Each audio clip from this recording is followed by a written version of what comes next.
প্রিয় শিক্ষার্থীবৃন্দ, GK ideal degree college ICT online ক্লাসে সবাইকে শুভেচ্ছা ও স্বাগতম।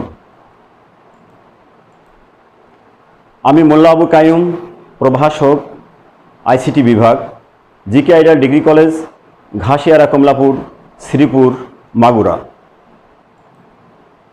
পাঠ পরিচিতি, শ্রেণীর দ্বাদশ, বিষয় তথ্য যোগাযোগ প্রযুক্তি, অধ্যায় 3, সংখ্যা পদ্ধতি ও ডিজিটাল ডিভাইস।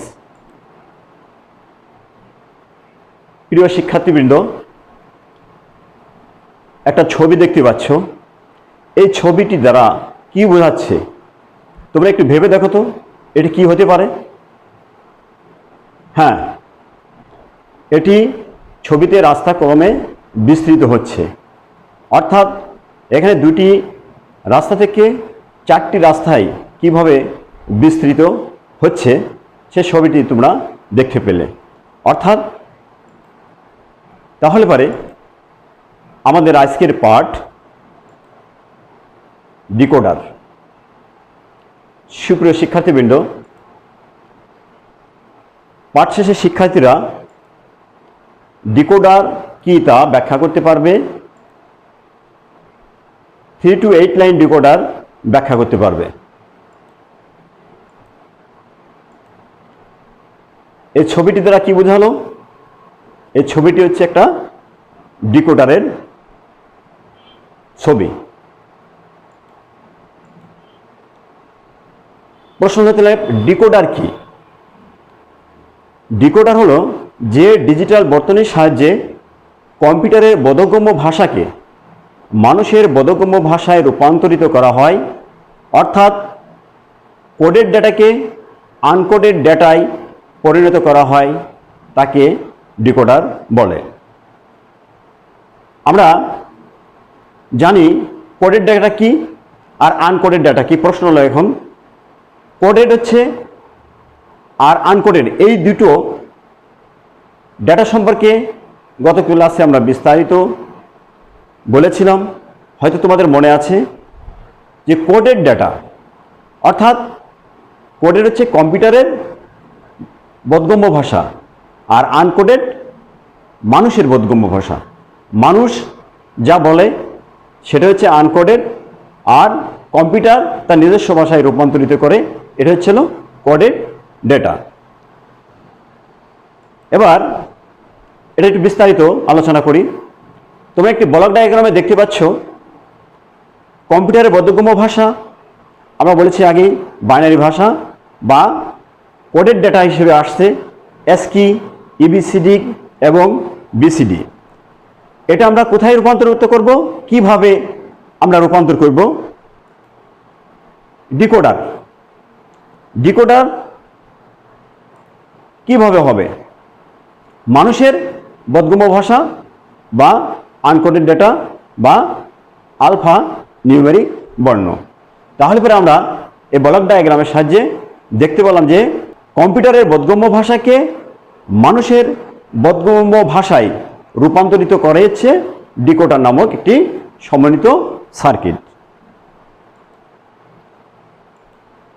আমরা এভাবে বলতে পারি, ডিকোডার হচ্ছে এমন সমবায় ইলেকট্রনিক সার্কিট যার সাহায্যে n সংখ্যক ইনপুট লাইন থেকে সর্বোচ্চ 2 to the power n সংখ্যক আউটপুট লাইন দ্বারা 0 অথবা 1 পাওয়া যায়। n সংখ্যক input line, 2 to the power n সংখ্যক আউটপুট লাইন। তাহলে পরে আমরা দেখি একটি ব্লক ডায়াগ্রামের সাহায্যে এলো 3টি ইনপুট। এই 3টি ইনপুট থেকে যাব হচ্ছে 8টি আউটপুট লাইন। সুপ্রিয় শিক্ষার্থীবৃন্দ, ডিকোডারের মূল বৈশিষ্ট্যটা কি? সব আউটপুট একই সাথে 0 হতে পারবে না।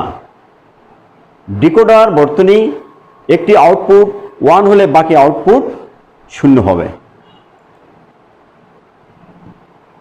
এভাবে বলা যেতে পারে, আমরা দেখি 2 সংখ্যক ইনপুট লাইনের একটি ডিকোডারে সর্বোচ্চ 2 to the power 2, এখানে চলে 4টি আউটপুট লাইন থাকতে পারে, যা 2 to 4 লাইন ডিকোডার হিসেবে আখ্যায়িত করা হয়। চিত্রটা আমরা দেখি, ইনপুট 2টি, তাহলে আউটপুট কত হবে? আউটপুট 4টি। ঠিক অনুরূপভাবে 3 সংখ্যক ইনপুট লাইনের একটি ডিকোডারে সর্বোচ্চ 2 to the power 3 অর্থাৎ এখানে 8টি আউটপুট লাইন থাকতে পারে, যা 3 to 8 লাইন ডিকোডার হিসেবে আখ্যায়িত করা হয়। এবার আমরা ব্লক ডায়াগ্রাম দেখি। ইনপুট লাইন 3টি, আউটপুট লাইন হচ্ছে 8টি। এই ব্লক ডায়াগ্রাম থেকে আমরা একটি সত্যক সারণী উপস্থাপন করব, ডিকোডারের সত্যক সারণী। ডিকোডারের সত্যক সারণীতে আমরা দেখি আমাদের ইনপুট কয়টি ছিল? 3টি। এখানে এ বি সি, এটা হলো ইনপুট। আউটপুট হচ্ছে 8টি, D0, D1, D2, D3, D4, D5, D6, D7। এখন কি ইনপুট দিলে কি আউটপুট পাওয়া যাবে, এটাই সত্যক সারণীর সাহায্যে আমরা উপস্থাপন করছি। আমরা আগে জানি যে কম্পিউটার তার ভাষা হচ্ছে বাইনারি, 0 এবং 1। তাহলে পরে আমরা 3টি ইনপুট দিলাম, যে এ বি সিতে দেখো 0 0 0 0 0 1 0 1 0 0 1 1 1 0 0 1 0 1 1 1 0 1 1 1। অর্থাৎ এখানে আমরা যা লিখছি 0 1 1 0 1 1, এটা হচ্ছে বাইনারি সংখ্যা। এই বাইনারি সংখ্যায় আমরা এবার ইনপুট দিলাম, এবার আমাদের আউটপুট আমাদের কি আসবে। এবার দেখি সত্যক সারণীতে তোমরা দেখো D0 যখন অ্যাক্টিভ অর্থাৎ 1, আর বাকি সবগুলো ঘর কিন্তু 0 হয়ে যাবে।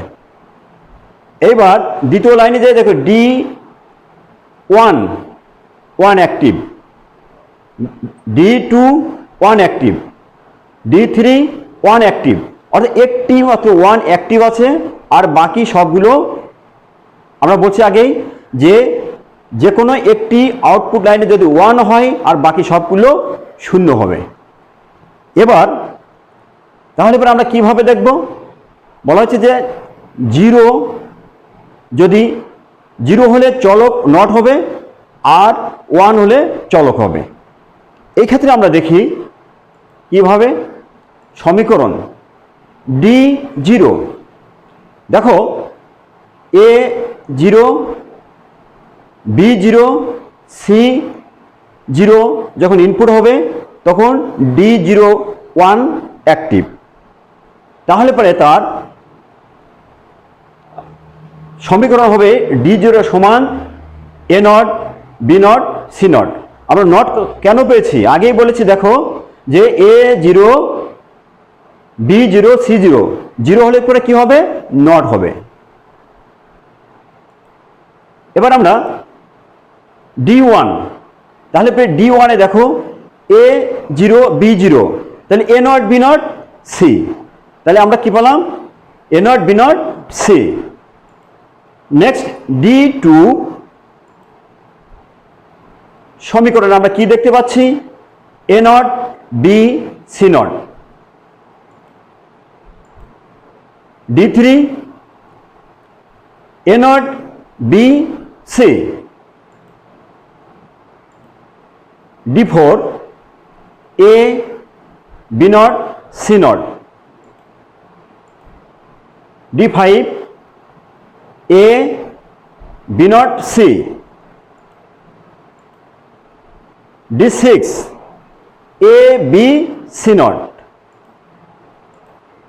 D7 A B C। তোমরা দেখো D7 এর ঘরে দেখো A1 B1 C1 1 হলে পরে আমরা বলছি শুধু চলক, আর যখন 0 হবে তখন নট হবে। তাহলে পরে আমাদের যে সমীকরণটা D0 থেকে D7 এই 8টি আউটপুটে যে সমীকরণটা আমরা ইনপুটের উপর আউটপুটের মানটা নির্ভর করে। তাহলে পরে এখন দেখো আমি আগেই বলেছি যখন A সমান 0, B সমান 0, C সমান 0 তখন D0 লাইন 1 অ্যাক্টিভ। ঠিক যখন আমরা 1 অ্যাক্টিভ করলাম আর বাকি ঘরগুলো সম্পূর্ণ 0 হয়ে গেল। তাহলে পরে আমরা দেখো 1কে আগে নির্ণয় করার পরে বাকি সবগুলো ঘর 0 হয়ে গেল। তদ্রূপ একইভাবে যদি আমরা বলি, আমি সর্বশেষ লাইনটা দেখি যে যখন A1 B1 C1 তখন কি হবে, তখন আউটপুট D7 অ্যাক্টিভ আর বাকি ঘরগুলো সম্পূর্ণ 0। তাহলে পরে আমরা সত্যক সারণী থেকে আমরা দেখলাম যে একটি সমীকরণটা নির্ভর করলো কার উপর, সমীকরণটা আসলে হচ্ছে ইনপুটের মানের সমন্বয়ের উপর। সুপ্রিয় শিক্ষার্থীবৃন্দ, এবার সমীকরণ থেকে কিভাবে লজিক চিত্র অঙ্কন করা যায় আমরা দেখি। ডিকোডার সার্কিট, সত্যক সারণী থেকে কিভাবে সার্কিট অঙ্কন করা হয়। ইনপুট A B C, তিনটি ইনপুট। এবার A not B not C not. এবার তাহলে D0-তে আমাদের সমীকরণে কি ছিল, A not B not C not. তাহলে D0 সমান A not B not C not. A not B not C, D1 A not B not C, A not B C not, D2 হচ্ছে A not B C not. D3 কি আসবে, A not B C। সমীকরণ D4 কি আসবে, A B not C not. সমীকরণ D5 কি হবে, A B not C। 6 D6 এ কি হবে, D6 সমান A B C নট। সর্বশেষ D7 সমান দেখো যে A B C। সুপ্রিয় শিক্ষার্থীবৃন্দ, তাহলে আমরা ডিকোডারের সত্যক সারণী থেকে আমরা সার্কিট অঙ্কন দেখালাম। এবার ডিকোডারের ব্যবহার। ডিকোডার সাধারণত ব্যবহৃত হয়েছে আউটপুট ডিভাইসে, ডিকোডার ব্যবহৃত হয়। এই চিত্রগুলোর দ্বারা তোমরা নিশ্চয়ই বুঝতে পেরেছো এগুলো হচ্ছে আউটপুট ডিভাইস। এর সাহায্যে কোড ভাষায় লেখা যে কোনো সংখ্যাকে বিট আকারে প্রকাশ করা যায়। এত সময় আমরা কি শিখলাম সেটা পাঠ মূল্যায়নে আমরা দেখি। আমরা কি শিখলাম, আমরা ডিকোডারের ব্যবহার শিখেছি, অর্থাৎ এখানে আমরা বললাম যে ডিকোডার এর ব্যবহার লিখো। এবার বাড়ির কাজ, 2 to 4 লাইন ডিকোডার সত্যক সারণী সহ ব্যাখ্যা করো। আমরা এইমাত্র তোমাদের 3 to 8 লাইন আমি সত্যক সারণী সহ উপস্থাপন করে দেখিয়েছি, আর তোমাদের বাড়ির কাজটা দিয়েছি 2 to 4 লাইন ডিকোডার সত্যক সারণী সহ উপস্থাপন করবে। সুপ্রিয় শিক্ষার্থীবৃন্দ, আজ এখানে শেষ করছি। সবাই ভালো থাকো, সুস্থ থাকো। আগামীতে আবার অনলাইন ক্লাসে ফিরে আসবো। এ পর্যন্ত সবাই সুস্থ থাকো। আল্লাহ হাফেজ।